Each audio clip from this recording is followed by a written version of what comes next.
Hey, what's up? Welcome to Truth Unsighted. I'm your host, V Rod, coming to you with the sixth episode. And today I'm going to talk about Gaza. I'm going to talk about Gaza, what's going on right now, the situation there. Hamas is still holding hostages. Israel is trying to negotiate a peace deal or a ceasefire. Still, nothing has happened yet. This happened, of course, all this because of October 7th, where Hamas went into Israel and killed 1,139 people that were at a concert. They took 251 hostages, and 75 of those 251 were actually killed. I think they have still around 20 more hostages. Some of them are dead, but Israel is trying um, to get those hostages back. Gaza is about the size of half the size of Manhattan. I mean, of New York City. Okay, half the size of New York City. That's how big or how small Gaza is. Um, as far as the killings, I mean, what this has a lot of people outraged, and the thing is, this is the difference between the Palestinian people and Hamas. Okay, Hamas is a terrorist group. They were the Palestinian government before all this happened.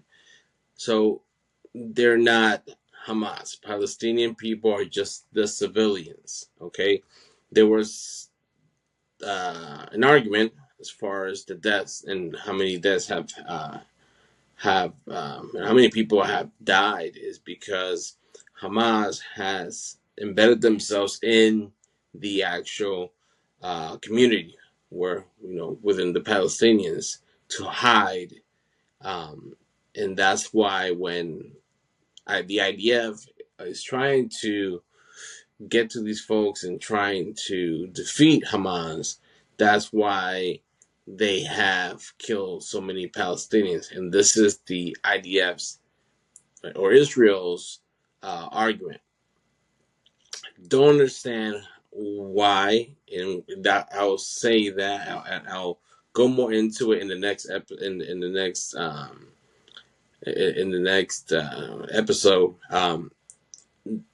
You don't hear a lot of support from the neighboring countries. You don't hear that a lot. And I want to know exactly why that is.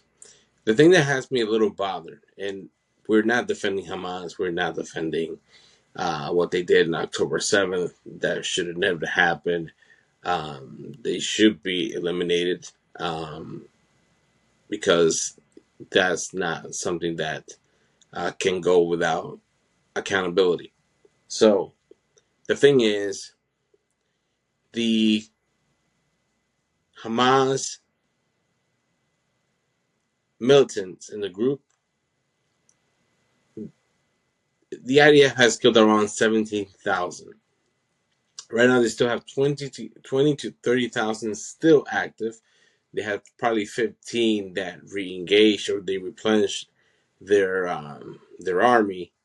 But IDF killed around 17,000 Hamas members. Okay, they have killed or have died. Almost 60,000 total Palestinians have died. Okay, so that might be double of what Hamas's military is right now. Okay, almost 60,000 Palestinian people of a population of 2.2 million, in the size of half of New York City, size of Philadelphia, etc. Okay, the IDF had killed 17,000 Hamas members. Okay, so these are the people that went and did what they did, a terrorist attack on Israel on October 7th. 17,000, almost around 17,000 children have died. Innocent children have died. 17,000. So the IDF has killed as much children as they killed Hamas. Okay, they killed 17,000 Hamas, approximately. They have killed 17,000 children. Okay, children under the age of 18, under the age of 15. Children. And that's what the um, international community has an issue with. Okay, 17,000 children that had nothing to do with October 7th, that had nothing to do with Hamas, that did not kill anybody, that did not hurt anybody. Okay, there's been reports as far as people getting shot while they're waiting for food. Okay, so there's a lot of things that are going on right now that it's a lot of questions that come up.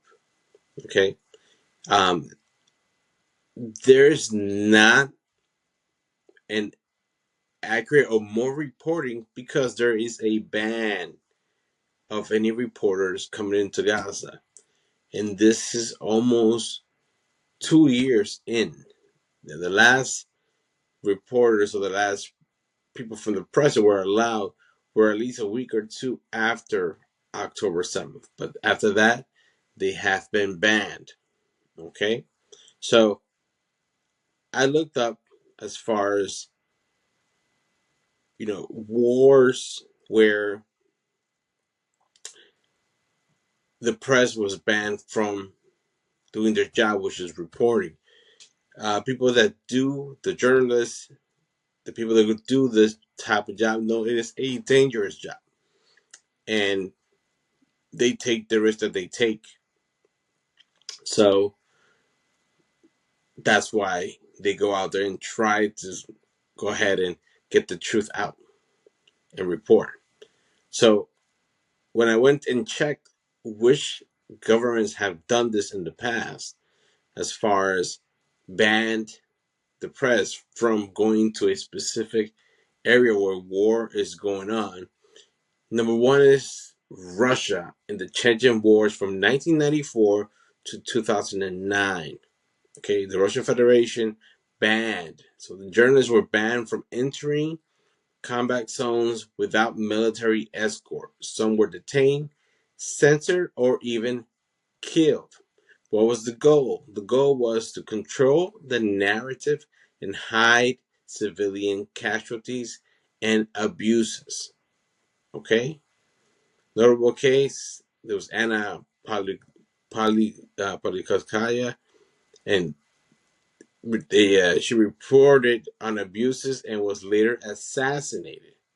Okay, so anybody who reported anything in that war, they wanted to control the narrative, and then something was reported, they were going to kill whoever wanted to report. The second scenario was China.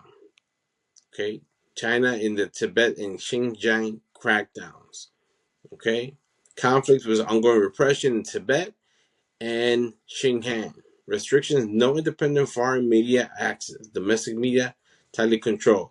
The goal, avoid scrutiny of cultural suppressions, mass detentions, and alleged genocide. Okay?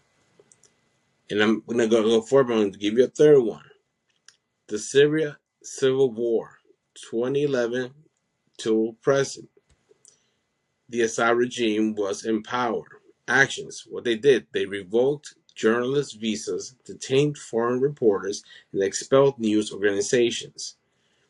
ISIS and other groups also restricted or executed journalists in rebel held areas.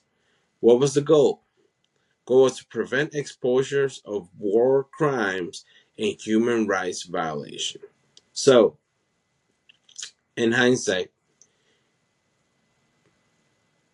there's a reason why this happened. There's a precedent as far as history shows exactly why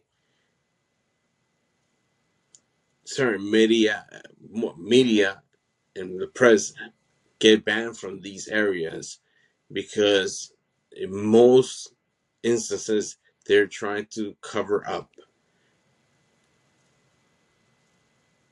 crimes and suppression and a lot of things that are not humane.